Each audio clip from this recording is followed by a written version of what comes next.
Estimados participantes, bienvenidos a una sesión más del Diplomado de Derecho Procesal Civil organizado por Biloyer. En esta sesión tenemos el gran honor de contar con la presencia virtual de la doctora Karina Urquizo, quien nos tratará el tema de nulidad de los actos procesales. La doctora Karina Urquizo es egresada de la Facultad de Derecho de la Universidad de San Martín de Porres, con estudios de maestría en política jurisdiccional y especialidad en argumentación jurídica.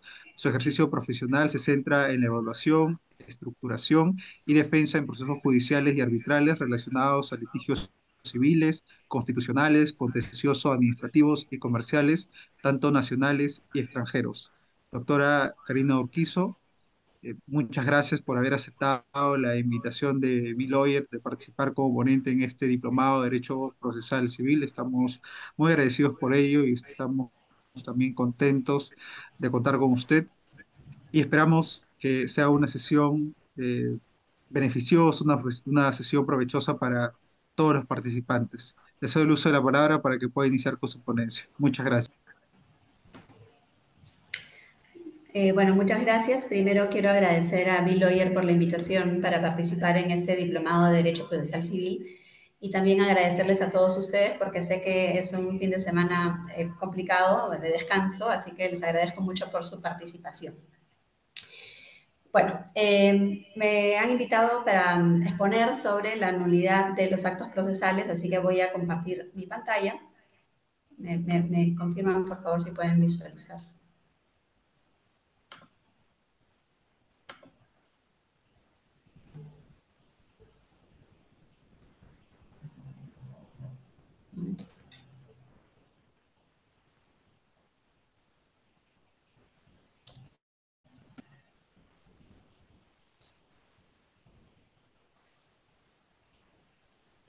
¿Y lo pueden visualizar?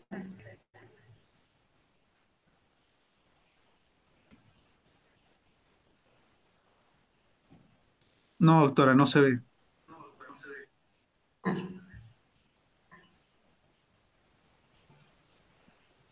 ¿Ahora sí? Sí, ahora sí.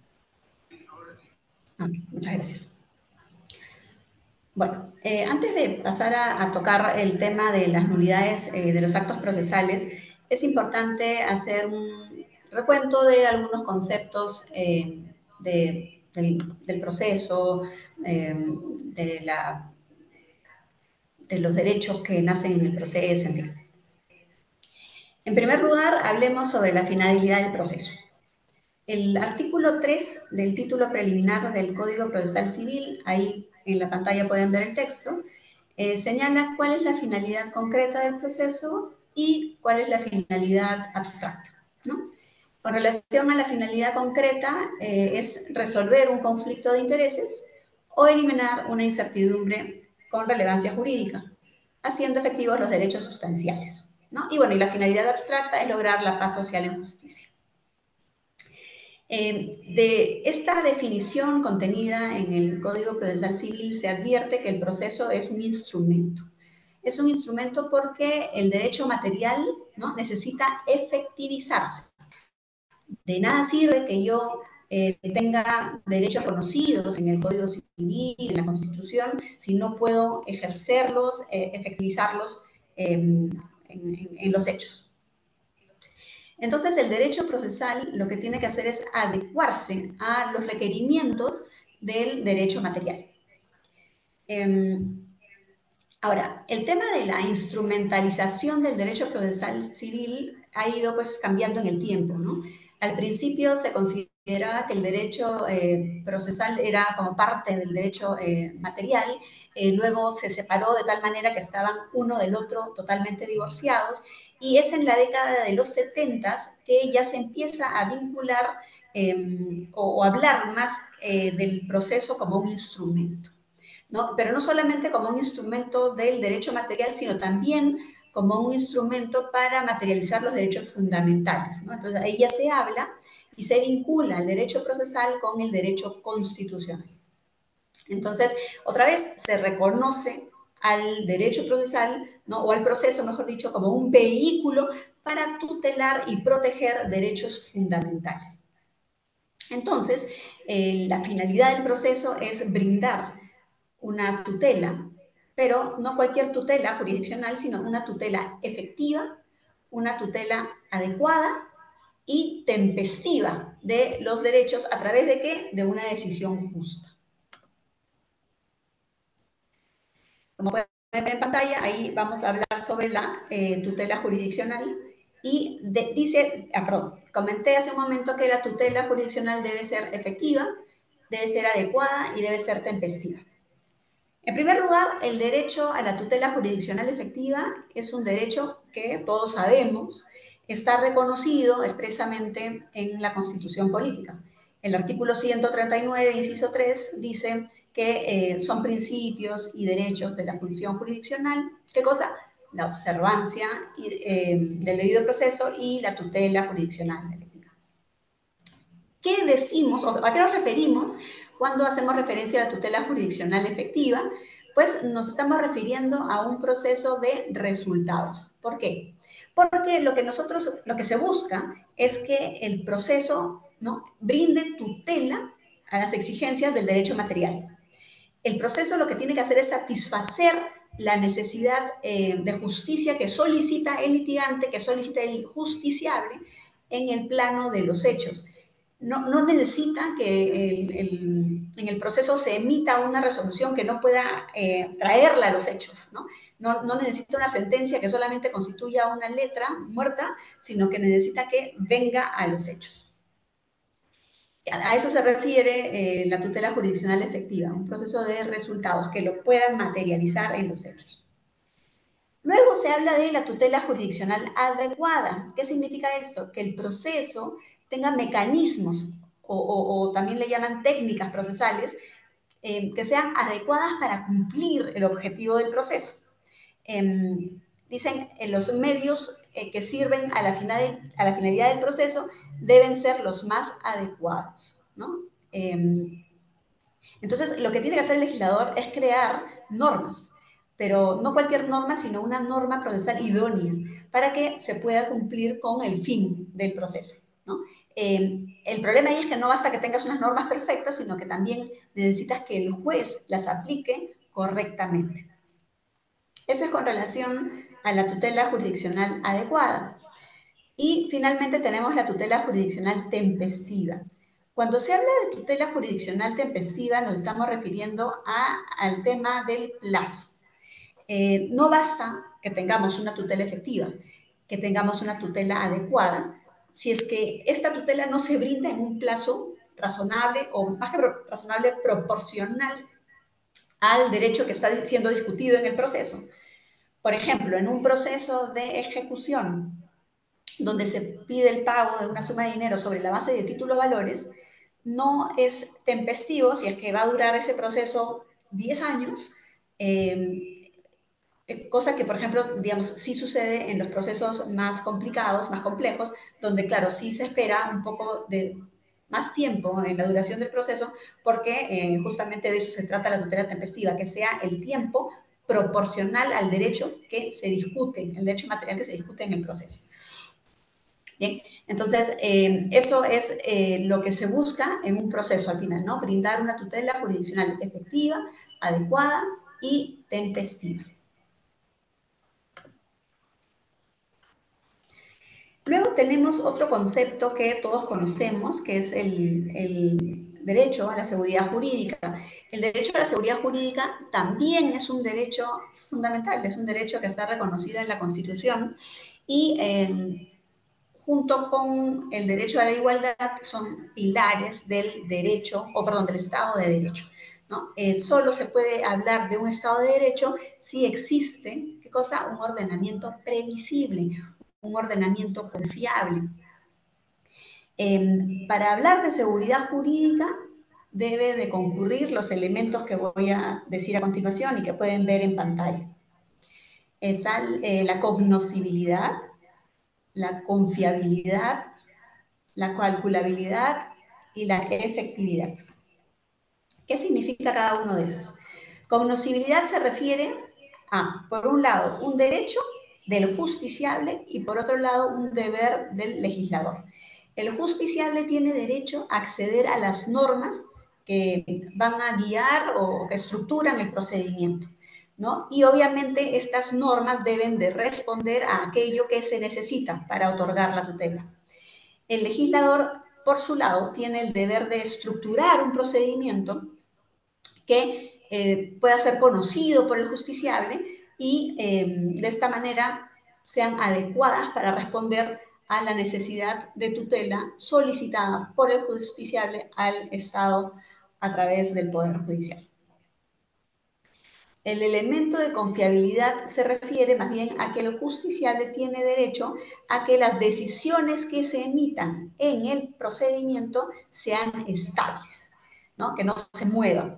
Entonces, lo que se busca es de que el justiciable sepa que luego de que se ha precluido todo momento para pedir la nulidad de algún acto, esto ya no ocurra, ¿no? Y que el juicio avance, que ya no se declaren nulidades, sino que el juicio siga avanzando para nuevamente llegar a la finalidad del proceso, que es brindar la tutela. Luego tenemos la calculabilidad, ¿no? Que se refiere a que el justiciable tiene derecho a prever razonablemente qué conducta va a asumir el juez en el marco de este procedimiento. Si no cumple el juez con estas reglas establecidas en el procedimiento, se está traicionando las expectativas que tiene el justiciable, expectativas razonables y legítimas que tiene del proceso. Y finalmente, la efectividad se refiere a que la prestación de la tutela debe ser brindada dentro de un tiempo razonable.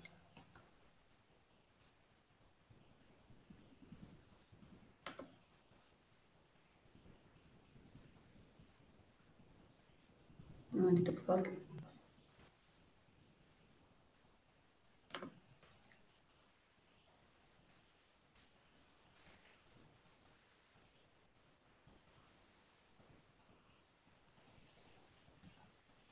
Ya. Ahora vamos a referirnos al formalismo, que también va a ser un instrumento como vamos a pasar a ver en un momento. Ya. Cuando uno hace referencia al formalismo, lo primero que piensa es algo negativo, ¿no? Ay, pura formalidad, es este procedimiento, no se avanza, se buscan cualquier pretexto para retrotraer las cosas a un estado anterior, en fin, siempre se piensa en el formalismo como algo negativo, pero en realidad no es algo negativo. En realidad el formalismo es una garantía del procedimiento. ¿Por qué? Porque va a establecer las reglas que tiene que seguir no solamente el juez, sino también las partes, los terceros, todos los que participen en el proceso. Entonces, como se van a resolver disputas dentro del proceso, es importante que el juez tenga delimitado sus poderes y que las partes también sepan exactamente los límites a las facultades que tienen dentro del proceso, ¿no? Los derechos y las obligaciones deben estar debidamente delimitadas en el proceso. Entonces, el formalismo en realidad implica un orden que va a otorgar previsibilidad en el procedimiento, ¿no? Y por supuesto tiene que ser respetado por todos los que intervienen y porque el juez no puede actuar de manera que le plazca, de manera arbitraria, sino que tiene que cumplir estas reglas establecidas en el marco del proceso. Entonces, si es que tenemos un proceso con formas, pues tenemos un proceso donde las partes van a tener igualdad de condiciones. Ambas partes saben cómo actuar o cómo responder ante determinadas situaciones, ¿no? Ahora, sí existe un formalismo negativo y este formalismo negativo se da en esos dos supuestos que ven en pantalla. Por un lado, cuando hay una libertad absoluta de las formas y en segundo lugar, cuando el formalismo es exacerbado o hay un exceso de formalismo.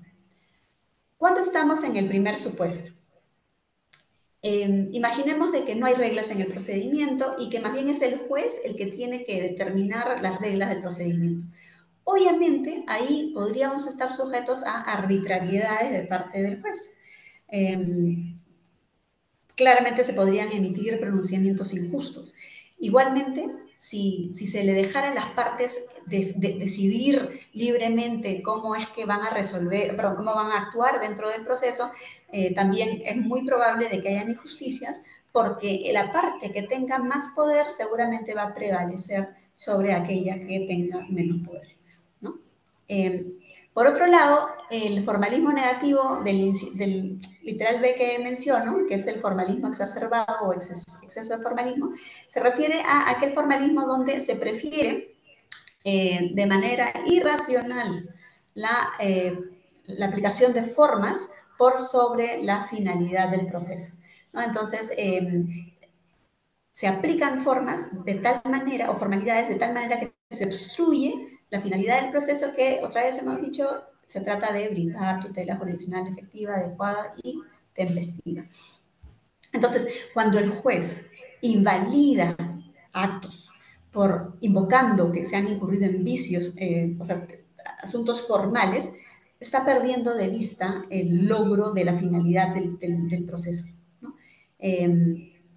¿Cuál es el caso digamos, es el ejemplo típico de una formalidad excesiva?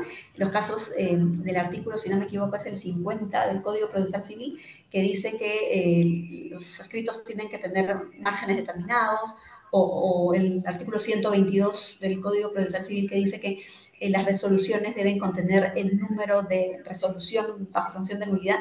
Esos son formalismos exacerbados, ¿no? Que, como digo, dejan de vista el fin, el objeto del proceso, que es otorgar la tutela. Entonces, estamos ante un procedimiento donde las reglas establecidas de manera clara, perdón, donde se establecen claramente las reglas del proceso para cada interviniente. Eso es el formalismo. Claramente se han establecido las reglas que tiene que asumir cada parte, el juez, ¿no? Y todos los que intervienen en el proceso, generando previsibilidad, generando seguridad jurídica, ¿no? Entonces, pero cuando el procedimiento se distorsiona, ¿qué tiene que pasar? Ahí está, justo ahí entra la nulidad. Se tiene que rehacer aquello que se hizo mal y otra vez la figura que va a brindar esta corrección va a ser la nulidad procesal. Pero la nulidad procesal no debe ser una situación a la que todo el mundo vaya en cualquier momento, sino que es como la última ratio. O sea, lo último, primero tratamos de que se mantenga el acto y si ya no se puede de ninguna manera, recién el juez debe optar por la declaración de nulidad. Entonces, y como digo, la nulidad no solamente busca dejar sin efecto o anular actos, sino más bien corregir las irregularidades, corregir los vicios en que se han incurrido en el proceso. Y otra vez, siempre mirando cuál es la finalidad del proceso, que es otorgar tutela y obviamente respetando las garantías correspondientes.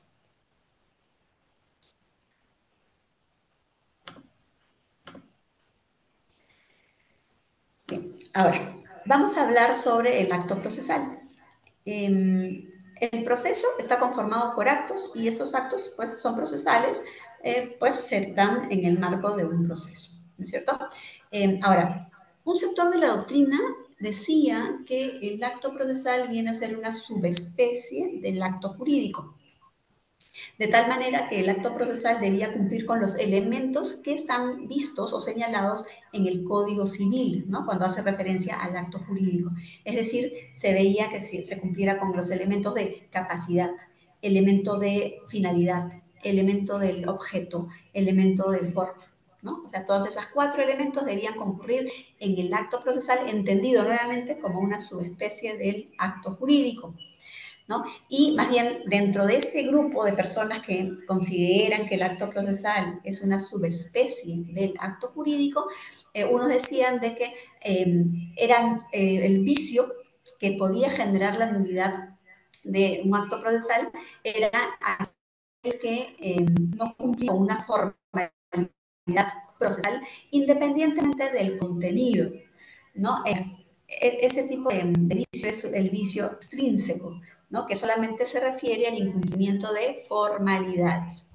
Pero otro grupo en la doctrina, otro grupo de estudiosos consideraban de que se hablaba de los vicios intrínsecos cuando se incumplían no temas formales, sino más bien el contenido mismo del acto jurídico, ¿no?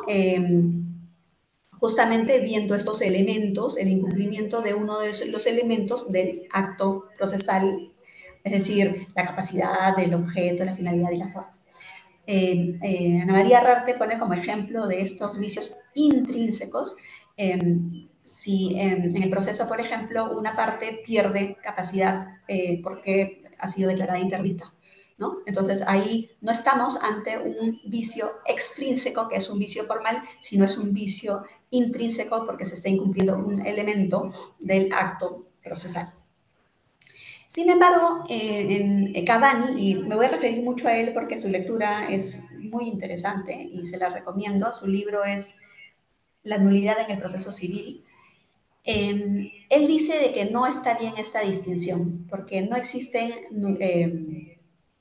perdón, lo que él dice es de que no se puede decir que el acto procesal sea una subespecie del acto jurídico.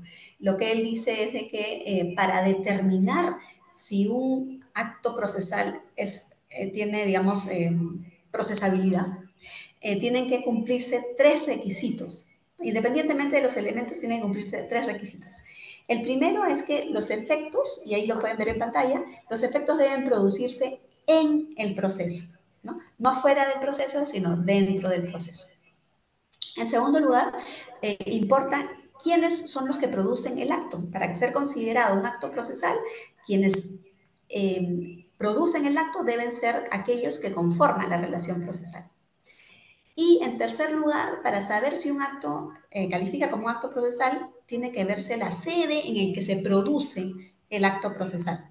El acto tiene que ser practicado dentro del proceso y no fuera de él. Entonces, no importa si el acto surte efectos dentro del proceso, lo que importa es dónde se practica el acto. Por ejemplo, tenemos el convenio arbitral. El convenio arbitral normalmente está contenido en un contrato y el contrato se rige por normas materiales, el contrato está fuera del proceso.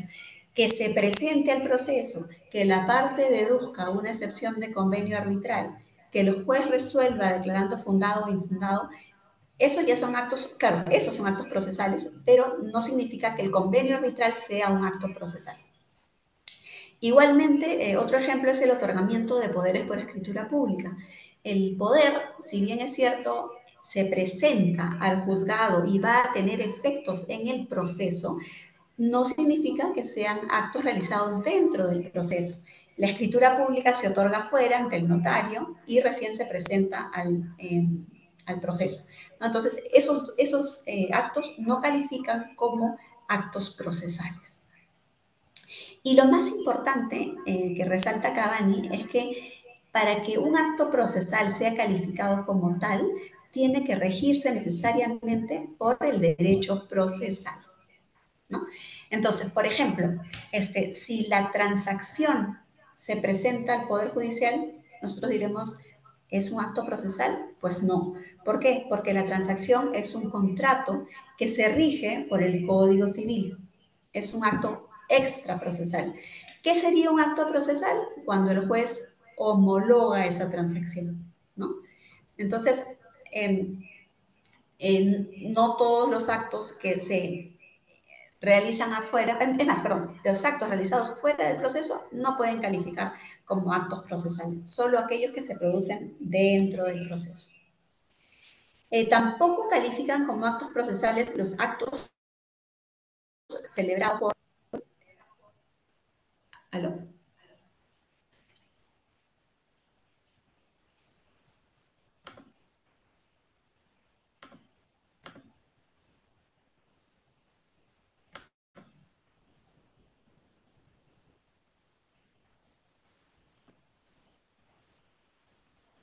¿Aló, me escucha?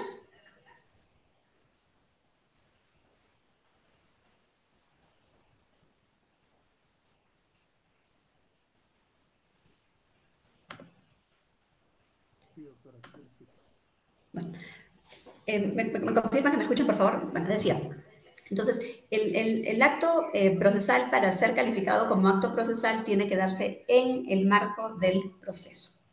No califican como actos procesales los actos que han sido realizados por el juez, actos administrativos como el despacho que hace con el especialista o las llamadas de atención. Eso tampoco califican como actos procesales, a pesar que se desarrollan en el marco de un proceso. Tampoco puede calificar como un acto procesal los hechos que se producen fuera del proceso, por ejemplo, el fallecimiento de una de las partes, ¿no? O la pérdida de capacidad del demandante, del demandado. Eso no puede calificar como un acto procesal, sino se tratan de hechos, ¿no?, que ocurren otra vez fuera del proceso. ¿Cuáles vendrían a ser actos procesales propiamente? La excepción de prescripción, ¿no?, el abandono, la citación.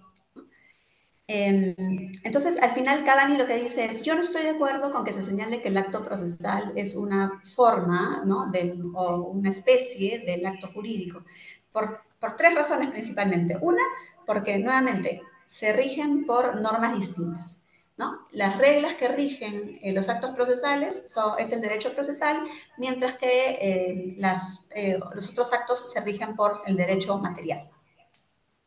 En segundo lugar, no se puede hablar de manifestación de voluntad porque los actos del juez, que son actos procesales, por ejemplo, la emisión de una resolución, no son una manifestación de voluntad. El juez lo emite sobre la base de un mandato de la ley. Y finalmente, los actos procesales responden a una dinámica distinta, ¿no? No producen efectos autónomos, como sí sucede con los negocios jurídicos privados.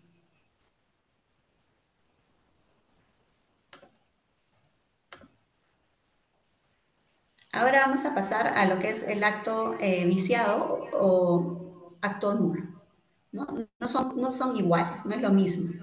Y justamente aquí es donde Cavani hace una distinción interesante que nos va a servir para expresarnos mejor en nuestros escritos y en todos nuestros recursos, ¿no?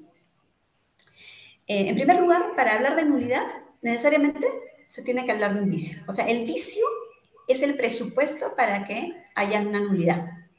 Si no hay vicio, no hay nulidad.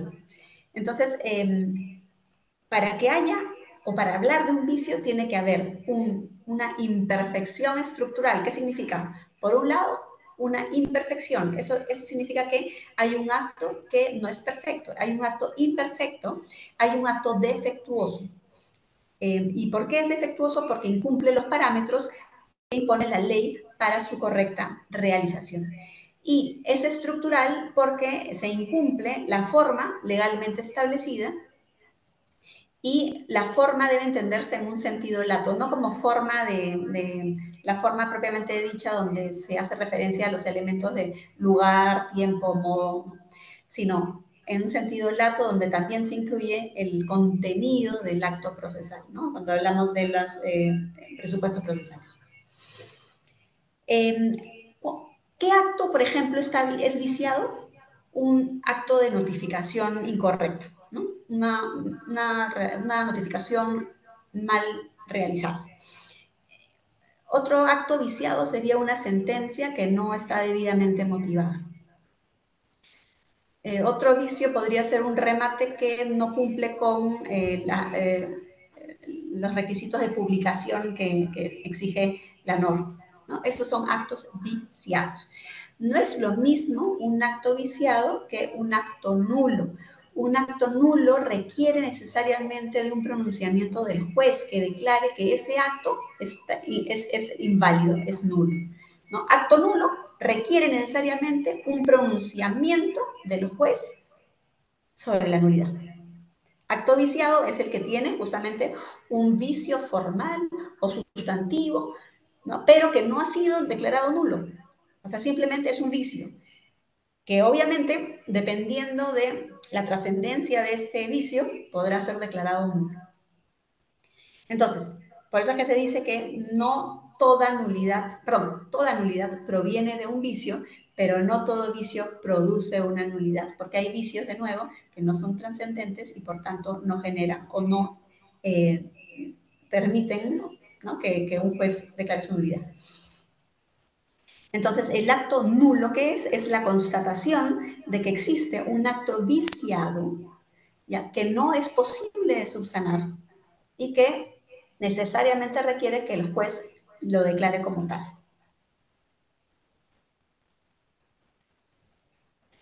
Ahora, si vemos, existen varias normas que dicen de manera equivocada, es nulo el acto que no cumple tales requisitos. No, no es nulo, porque aquí no aplica el Código Civil de que la nulidad es ipso iure, no, no, no. La nulidad tiene que ser declarada necesariamente por el juez.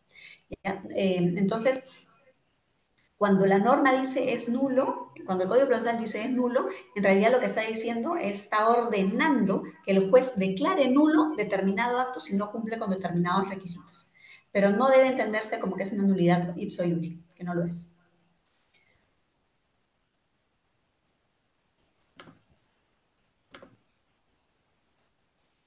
Ahora vamos a pasar a explicar lo que son los vicios formales y los vicios no formales. Un vicio formal es cuando se incumple la forma, ¿no? La forma en sentido estricto. Hablábamos eso del plazo, tiempo, modo, ¿no? Este, si se incumple un requisito formal previsto en la ley, bueno, no debería generar necesariamente su nulidad, ¿no? Hay un vicio, sin duda, pero no necesariamente se genera su nulidad. Por ejemplo, decíamos, lo dije hace un momento, las resoluciones deben contener número y fecha, ¿no? Número de resolución y fecha de resolución. Si no la tienen, sí, se ha incurrido en un vicio formal, pero no necesariamente se tiene que declarar la nulidad y eso lo vamos a ver luego. En cambio, existen los vicios no formales o sustanciales y estos vicios son aquellos que están relacionados con el válido ejercicio de poderes por parte del juez o de las partes en el proceso. Por ejemplo, la capacidad procesal, la competencia, ¿no? Nos referimos a los presupuestos procesales, ¿no? Entonces, esos son los vicios no formales o sustanciales. Entonces, hay que recordar esto muy bien porque dependiendo del vicio ante el que nos encontremos, para saber si hay, si hay un vicio que puede ser subsanado o no. Cuando, ya me voy adelantando, cuando son vicios formales, en realidad es un vicio que puede ser subsanado o en todo caso que no acarrea o no es suficiente para pedir al juez una nulidad, ¿no? Mientras que los vicios no formales o sustanciales que se refieren nuevamente a los presupuestos procesales, ahí sin duda tiene que haber una nulidad, una declaración de nulidad por parte del juez. Bueno, y como dije hace un momento, la nulidad no es algo que se quiera, ¿no? O sea, es lo menos que se quiere en un proceso porque sabemos que va a retrasarlo, se aleja del objeto del proceso, de la finalidad del proceso. Entonces, si se está ante unos vicios, pues que son ínfimos, no necesitan ser declarados nulos, ¿no?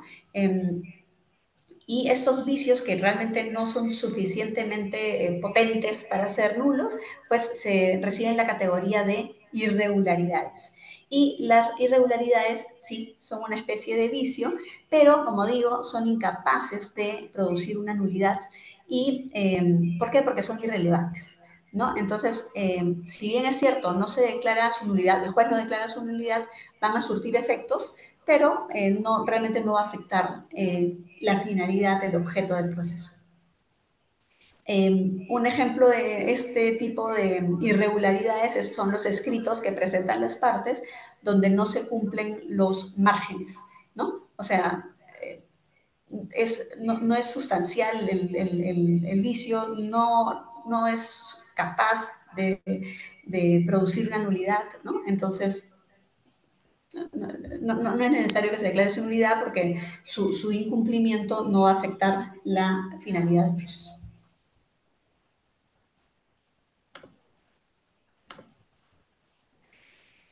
Bueno, luego tenemos que definir qué es la nulidad, ¿no? Algunos consideran que la nulidad es una sanción, pero bueno, Cavani hace una explicación bien interesante de por qué no se trata de una sanción y lo que dice bueno, primero se remite a lo que dice Hart con relación a los tipos de reglas que existen. ¿No? Hart dice que existen reglas primarias, que son las que establecen deberes de conducta, y la violación de esos deberes produce una sanción, ¿no? Esas son las reglas primarias. Mientras que las reglas secundarias son las que establecen potestades. Entonces, un ejemplo de estas reglas primarias sería el artículo 109 y 110 del Código Procesal Civil. El artículo 109 del Código Procesal Civil dice cuáles son los deberes que tienen las partes en el proceso, ¿no? Les digo, por ejemplo, dice proceder con veracidad, probidad, prestar al juez su diligente colaboración, concurrir ante el juez cuando se le cite, abstenerse de usar expresiones descomedidas, en fin. Y luego el artículo 110 dice que cuando los abogados, las partes, sus apoderados responden, deben responder, digo, por los juicios que causan con sus actuaciones procesales temerarias o de mala fe. Ahí está la sanción, ¿no? Y se pondrá una multa no menor de 5 ni mayor de 20 unidades de referencia procesal cuando incumplan estos deberes. Entonces, esa es una regla primaria. Sin embargo, la nulidad no puede calificar como una regla primaria, ¿no? Porque no aplica una sanción, o sea, no te dice de que este acto es ilícito y por tanto tienes la sanción X, no, ¿no? Para que se aplique una sanción tiene que haberse incumplido un deber que haya además causado un perjuicio. Y la nulidad, o sea, perdón, no la nulidad, el vicio no genera de por sí un perjuicio, ¿no? Entonces, lo que dice Cavani es de que la nulidad es neutra porque no genera un perjuicio o beneficio. Obviamente, claro, si se genera un vicio, va a retrasarse el proceso y de alguna manera se genera un perjuicio, pero en este caso lo que se busca es que la declaración de nulidad va a declarar que un acto es inidóneo, ¿no? No declara que es ilícito incumplir con tal o cual deber, no lo declara de esa manera y por tanto no puede calificar como sanción. Entonces, al final lo que dice Cavani es, no se trata de una sanción, sino se trata de una consecuencia. Y otra vez, lo que dije antes, es una consecuencia de que es cuando el juez detecta el vicio y declara la nulidad, ¿no? Es una consecuencia jurídica decretada por el juez a partir de un vicio.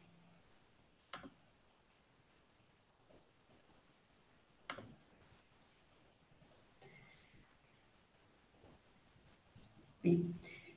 Luego tenemos que la doctrina clasifica a la nulidad, ¿no? Dice, hay nulidad absoluta, hay nulidad relativa, pero en realidad, y siguiendo otra vez a Cavani, no existe esa clasificación, la nulidad es nulidad. Lo que realmente se está calificando a través de esa nulidad absoluta y nulidad relativa es el vicio.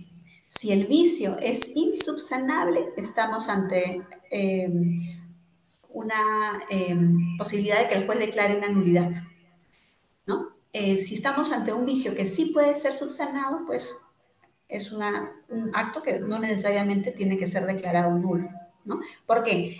Porque en los casos de vicios insubsanables, la declaración de nulidad que hace de que el acto no produzca ningún efecto. Otra vez, el juez tiene que declarar que existe este vicio insubsanable y además lo puede hacer en cualquier momento. Y es tan grave el vicio, ¿no? Que también no precluye la posibilidad de alegarlo o declararlo. Y no permite pues subsanación alguna, es un vicio grave. En cambio, el vicio que sí puede ser subsanado es un vicio que puede permitir que no se declare, que el juez no declare su nulidad. ¿Por qué? Porque también depende de la actitud de la parte interesada. El ejemplo es de la notificación, si es que de pronto el demandado es notificado incorrectamente, si hay un vicio, pero él se presenta al juzgado, presenta sus defensas, etcétera, bueno, entonces sí es un acto que puede ser convalidado, ¿no?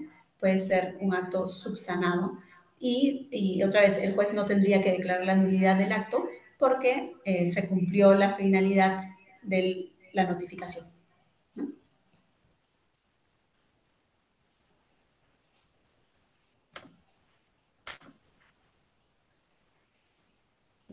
De ahí, también en la doctrina vemos que hay un análisis con relación a la nulidad. Algunos dicen que se trata de un medio impugnatorio, otros dicen que sí, que califica como, solamente como un remedio, otros dicen que califica como remedio y recurso. Vemos la norma. ¿Qué dice la norma? La norma dice que los medios impugnatorios son aquellos solicitados por las partes o terceros, mediante los cuales solicitan se anule o revoque total o parcialmente un acto procesal presuntamente afectado por vicio o error. ¿Okay? Entonces, bueno, pareciera que, ¿no?, la nulidad sería un medio impugnatorio. Luego tenemos el artículo 356 que hace referencia a los remedios, que dice que los remedios se formulan contra actos procesales no contenidos en resoluciones, y los recursos son, se cuestionan actos contenidos en resoluciones. Entonces, claro, algunos decían, oye, no, los remedios son solamente se pueden, perdón, las nulidades califican como remedios y solamente se pueden ir contra los actos no contenidos en resoluciones.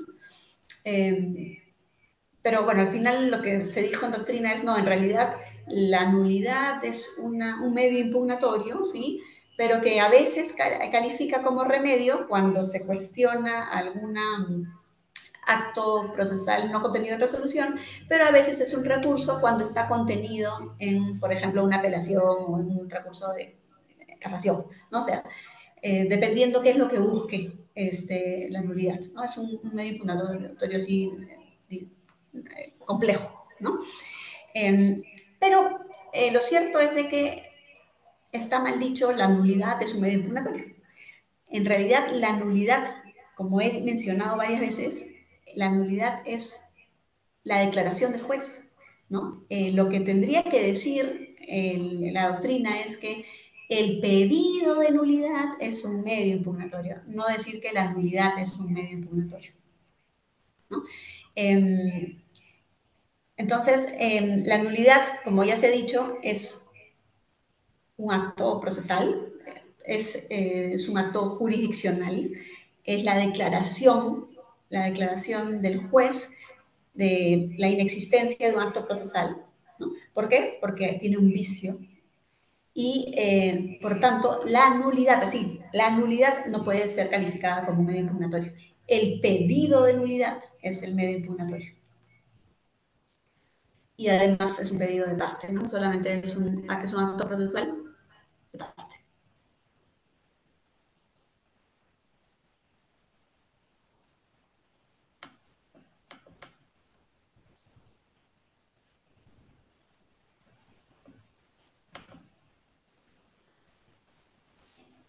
Y sobre esto también hay que tener en cuenta que el mismo Código Procesal Civil sí distingue, o sea, a pesar de que esta distinción no se encuentra en la parte de los medios impugnatorios, sí distingue esta situación al desarrollar la parte de la nulidad.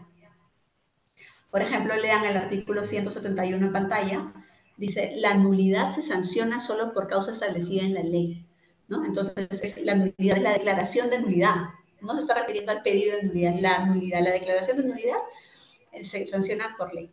Y el artículo 175 también dice, ¿no?, el pedido de nulidad. Entonces, sí hay una distinción en el Código Procesal Civil con relación a qué es nulidad, acto jurisdiccional, con el pedido de nulidad, que es un acto procesal de parte, ¿no? Son dos cosas distintas. Ahora, cuando uno ve este artículo 171, también ve que lo que busca es la finalidad, ¿no? Ahí cuando dice, la nulidad se sanciona solo por causa establecida en la ley. Sin embargo, puede declararse,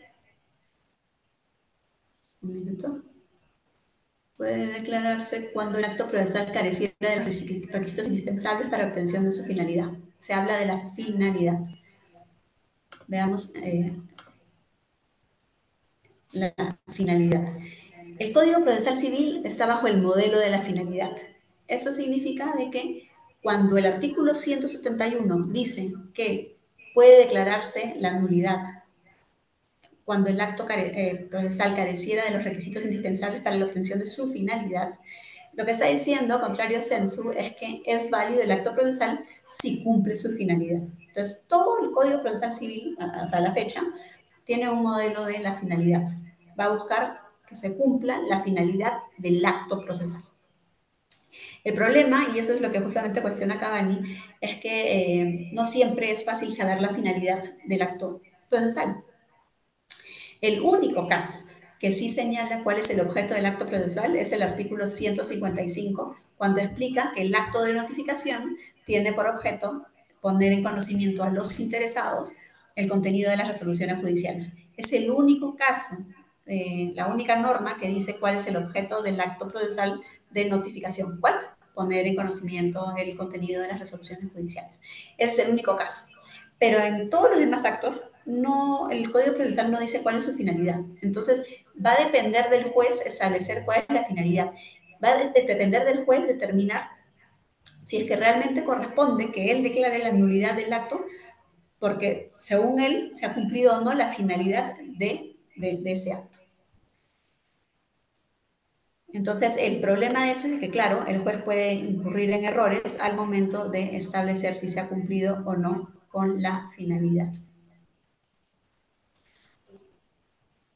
Otro punto importante con relación a las nulidades es la antinomia que se encuentra en el artículo 171, segundo párrafo, y el artículo 172, segundo párrafo también del Código Procesal Civil.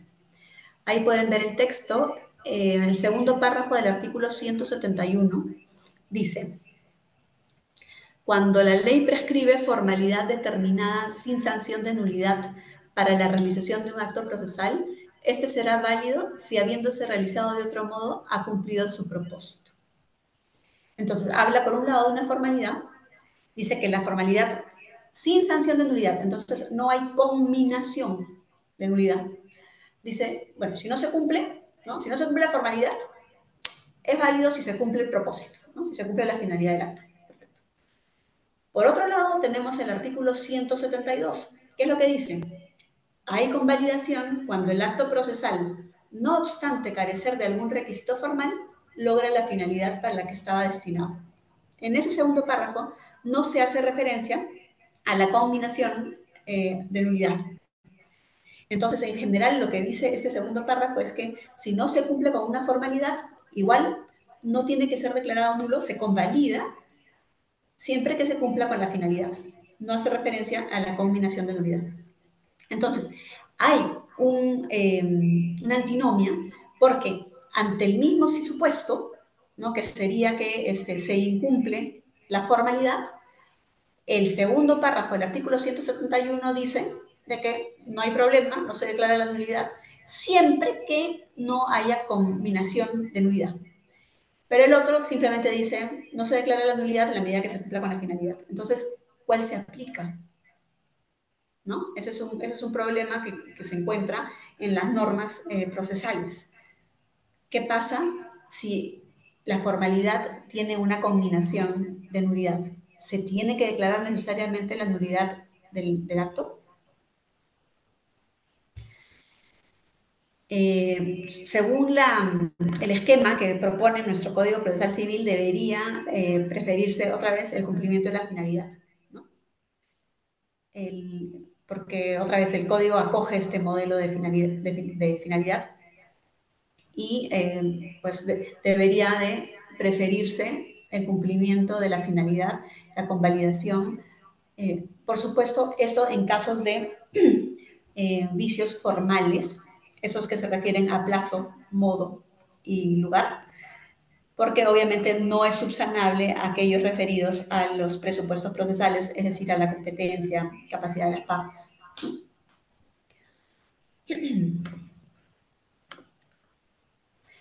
Ahora vamos a pasar a hacer mención a las nulidades que combinadas en el Código Procesal Civil, es decir, las nulidades que están decretadas en el Código Procesal Civil. Los vicios que acarrean nulidad ante su incumplimiento, ¿no? Ante el incumplimiento de ciertas formalidades. Por ejemplo, el artículo 5 del título preliminar se refiere a la participación del juez en las audiencias y en la actuación de los medios probatorios. Este artículo obviamente se está refiriendo al principio de preclusión. Todos sabemos que para que una decisión sea válida, el juez tiene que participar en los actos principales, ¿no? Tiene que escuchar a las partes, tiene que participar en la actuación probatoria.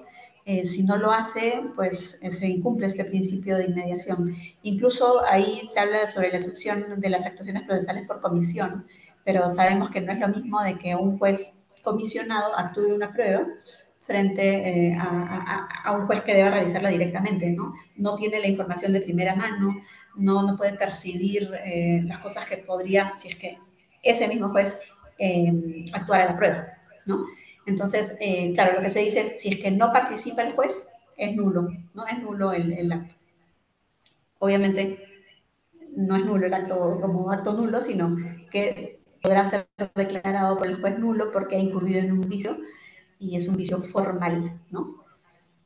Bien, otro artículo que tiene una nulidad combinada es el artículo 50, que establece como deberes de los jueces el fundamentar los autos y las sentencias. Aquí estamos hablando claramente del deber de motivación, que es un también derecho fundamental reconocido en la Constitución, en el artículo 139, inciso 5, que pues claramente si es que una resolución no contiene una fundamentación, no se cumple con la finalidad del acto, que es dar a conocer, comunicar a las partes las razones que llevaron al juez a decidir de una u otra manera. ¿No? No se cumple la finalidad del acto claramente. De ahí tenemos el artículo 108, que se refiere a la sucesión procesal. Dice que por la sucesión procesal un sujeto ocupa el lugar de otro, ¿no? Y se presenta la sucesión procesal cuando determinadas razones, y finalmente dice, será nula la actividad procesal que se realice después que una de las partes perdió la capacidad o titularidad del derecho discutido. Ahí estamos ante un supuesto de falta de presupuesto procesal, ¿no? O sea, la parte perdió capacidad, ¿no? Entonces, al perder capacidad ya no podemos estar ante un acto válido. Entonces, el juez deberá declarar la nulidad de ese acto porque es un vicio insubsanable. El proceso tiene que seguir pues con el que sí se encuentra legitimado para actuar en ese proceso.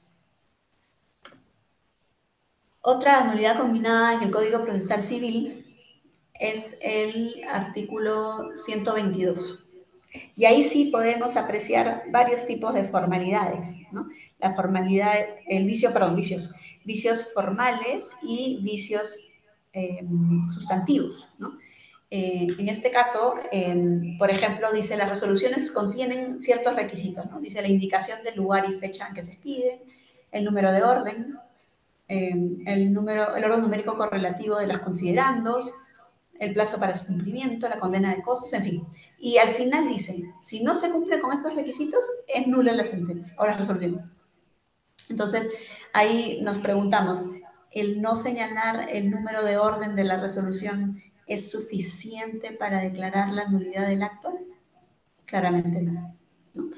Entonces, el hecho de que exista esta disposición no significa que necesariamente el juez tenga que acatarla, ¿no? El juez puede simplemente decir, justamente viendo la finalidad del proceso, debe preferir aceptar o permitir una resolución sin el número de orden, porque de lo contrario, pues se demoraría el proceso y se generaría un perjuicio, ¿no? al proceso. Pero, por ejemplo, sí es necesario el, el inciso 3, ¿no? Que dice los fundamentos de hecho que sustentan la decisión y los respectivos de derecho.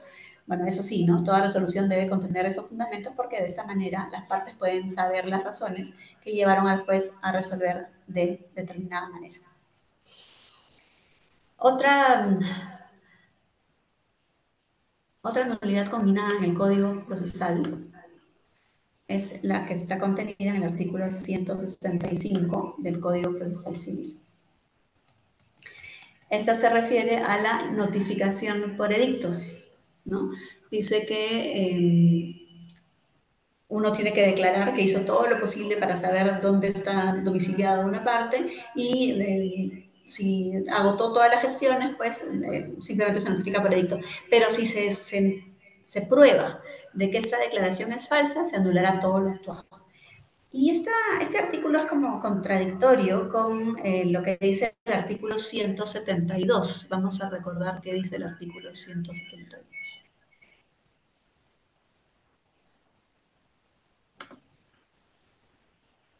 El artículo 172 dice que tratándose de vicios de la notificación, la nulidad se convalida si el litigante procede de manera que ponga de manifiesto haber tomado conocimiento oportuno del contenido de la resolución. Entonces, ¿en qué queda este artículo 165? ¿No? O sea, al final, si es que la parte demandada tomó conocimiento, no tendría por qué declararse la nulidad, aunque se demuestre de que la declaración fue falsa. El demandado tomó conocimiento, pudo ejercer su derecho contradictorio, no tendría por qué declararse la nulidad. Luego tenemos el artículo 202,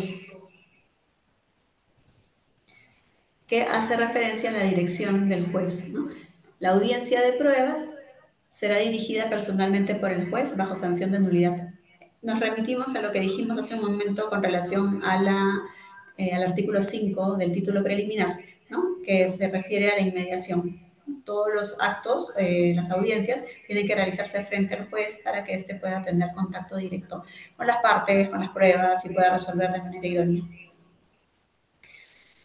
Luego tenemos el artículo 367, que hace referencia a la apelación, ¿no? Ahí lo que dice es de que si es que se concede la apelación y el juez superior detecta de que no se habían cumplido con los requisitos para su concesión, pues declara nulo el concesorio, ¿no? Entonces, ese es otro supuesto de una nulidad combinada en el Código Procesal Civil.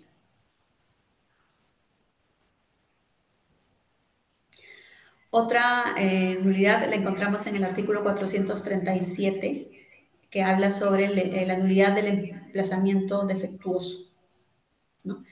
Dice, será nulo el emplazamiento si se hace contraviniendo determinados artículos, y luego dice, justamente siguiendo la finalidad, ¿no? Que no habrá nulidad si se ofreció al demandado las mismas garantías, ¿no? Entonces ahí otra vez se reconoce que el método que se aplica en el Código Procesal Civil es el de la finalidad, sistema de la finalidad. Luego tenemos el artículo 451, efectos de las excepciones. Bueno, ahí también se señala que se declarará la nulidad si es que se ampara una excepción de falta de legitimidad para obrar, o también se anula todo lo actuado si se amparan las excepciones señaladas en el inciso 5, ¿no? Que son de incompetencia, representación insuficiente, agotamiento de la vía administrativa, en fin, todas las que aparecen ahí. Y esto se refiere, ¿no? Como es fácil de verificar, a los presupuestos procesales, ¿no es cierto? Ya hemos hecho referencia a la otra nulidad, que es justamente cuando se amparan las excepciones o el saneamiento, ¿no? La idea es que se analice si es que se han cumplido con los presupuestos procesales, y si no, pues se incurre en un supuesto, un vicio no formal que no puede ser subsanado. Entonces se tiene que declarar la nulidad. Luego tenemos el artículo 465, que también se refiere, bueno, al saneamiento procesal, ¿no? Que es lo que dije hace un momento con relación a las excepciones, ¿no? Que tienen que verificarse, que existan o que concurran los presupuestos procesales para la validez de otras, que se cumpla con la finalidad del proceso. Luego tenemos el artículo 608, que se refiere a la competencia del juez que concede una medida cautelar fuera de proceso. Ahí lo que dice es de que la medida cautelar fuera de proceso tiene que solicitarse, eh, perdón, todas las medidas cautelares fuera del proceso destinadas a asegurar la eficacia de una misma pretensión deben solicitarse ante el mismo juez. Claro, ¿no? O sea, lo que ahí se busca es de que no se presenten un montón de procesos y medidas cautelares en todos lados, sino que todo vaya ante un mismo juez. Aquí, obviamente, se está verificando que se cumpla con el presupuesto procesal de la competencia. Entonces, otra vez, si la finalidad de esto es que no se presenten medidas cautelares en diversos sitios, ¿no? En diversos juzgados, esto no llega a cubrirse en el caso de la competencia territorial, ¿no? Donde solamente la incompetencia por territorialidad tiene que ser alegada por la parte, ¿no? De ahí tenemos, a ver, un momentito, otro artículo más, varios artículos.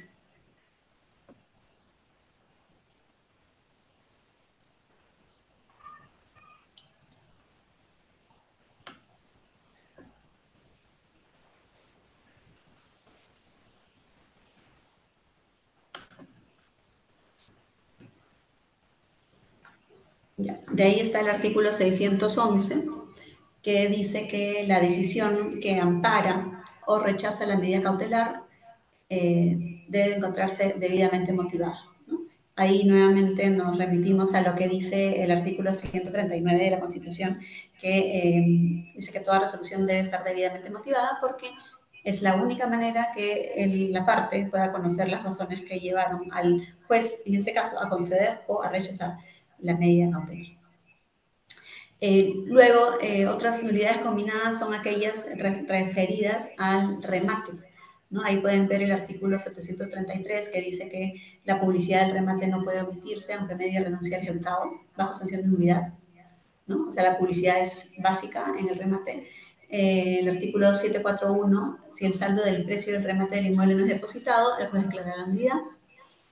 Y de ahí el 743 que dice que la nulidad del remate solo procede por los aspectos formales de este y se interpone dentro del tercer día del acto, ¿no? Entonces, todas estas normas lo que demuestran es que el Código Procesal Civil sí fija o sí establece supuestos de vicios formales que pueden acarrear que el juez declare su nulidad.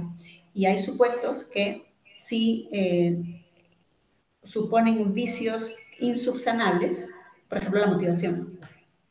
Y hay otros que no son insubsanables y por tanto el juez debería, a pesar de existir una norma que combina la nulidad, debería no aplicar la nulidad en ese caso, o no declarar la nulidad en ese caso concreto.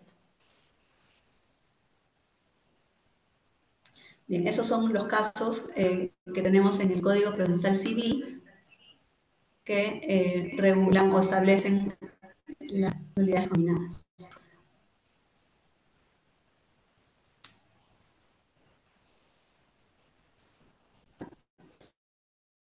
Luego, me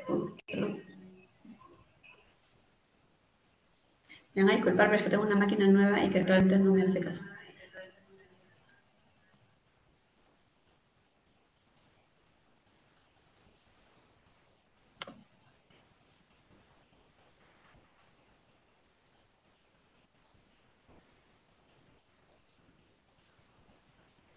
Minuto, por favor.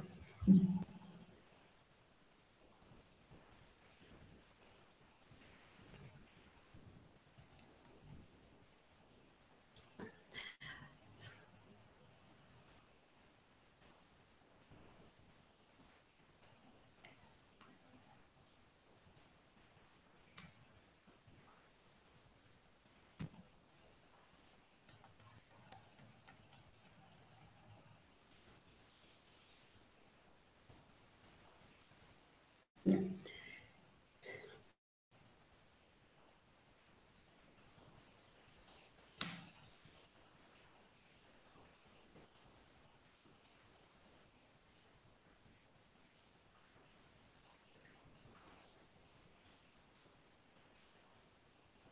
Un minuto que no sé qué ha pasado.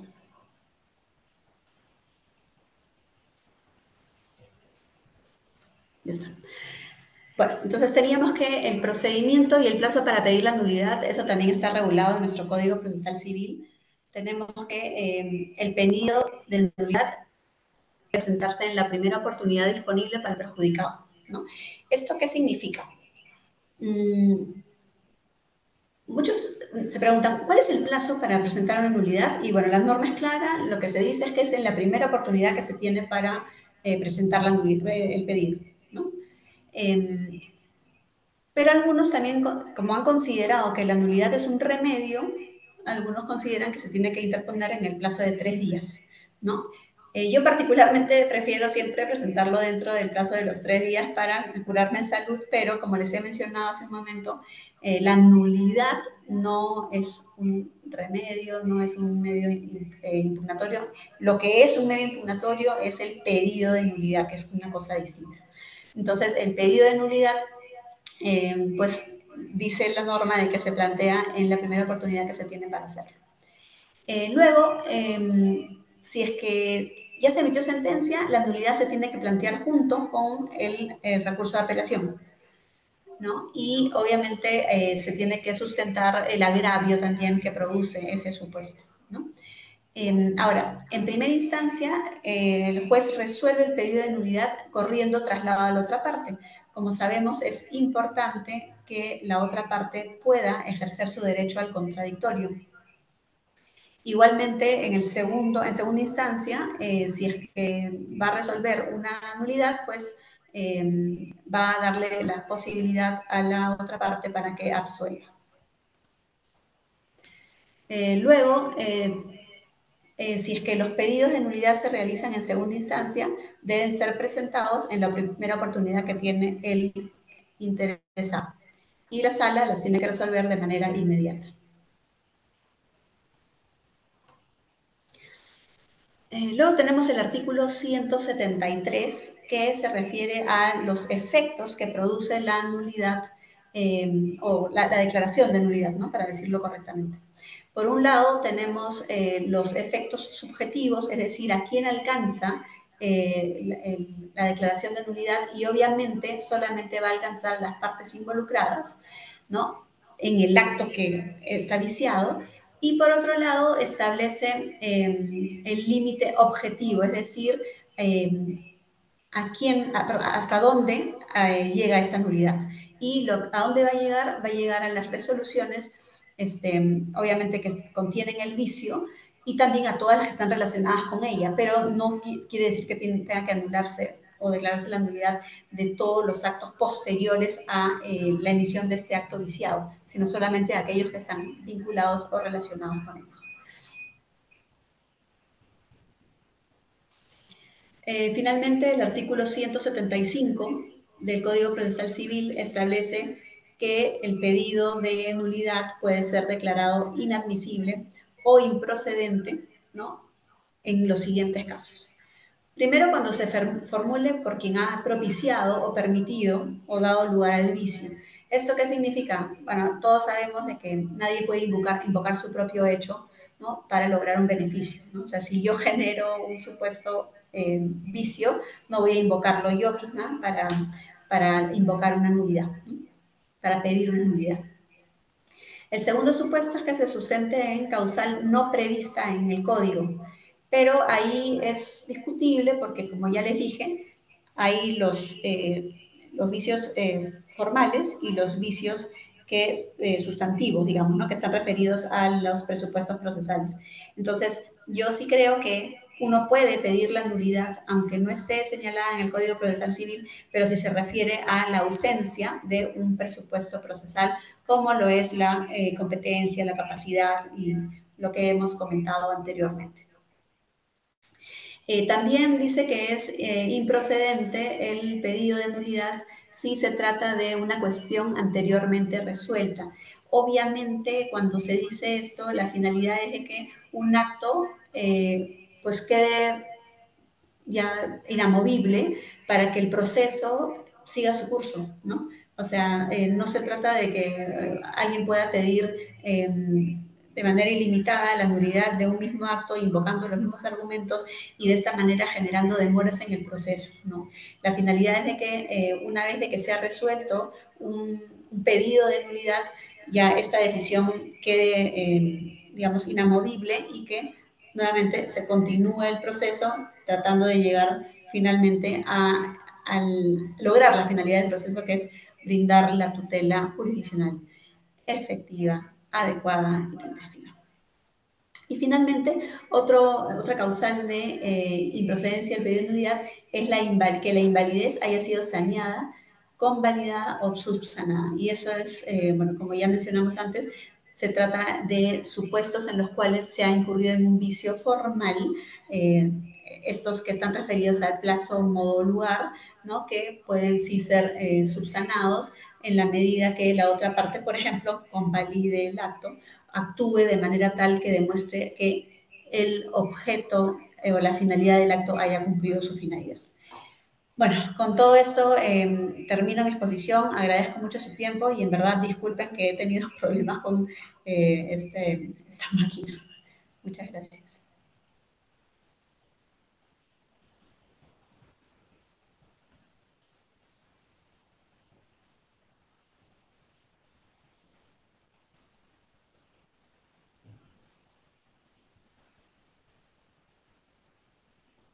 Sí, doctora Karina, sí me logra escuchar. Sí, sí, te escucho. Sí, doctora, bueno, muchísimas gracias por la ponencia, ha sido una excelente disertación. Comparto los comentarios de los participantes que agradecen mucho su excelente ponencia y pues le desean una feliz Semana Santa.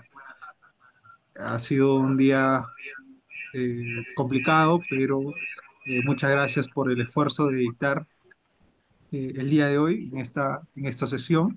Gracias por compartir su conocimiento, su experiencia. Ese es algo muy valioso para todos los participantes que les permitirá enriquecer los conocimientos que ellos ya tienen. Muchas gracias, doctora, y esperamos que en otra oportunidad nos vuelva a aceptar una invitación de Bill Lawyer para un futuro evento académico. Muchísimas gracias a ustedes y en verdad, de nuevo, las disculpas por las complicaciones y encantada de atender cualquier duda que tengan. Igual recomiendo nuevamente el libro de Renzo Cavani, es excelente, así que, bueno, muchas gracias y a ustedes una bonita, bueno, lo que queda de la Semana Santa. Gracias, doctora.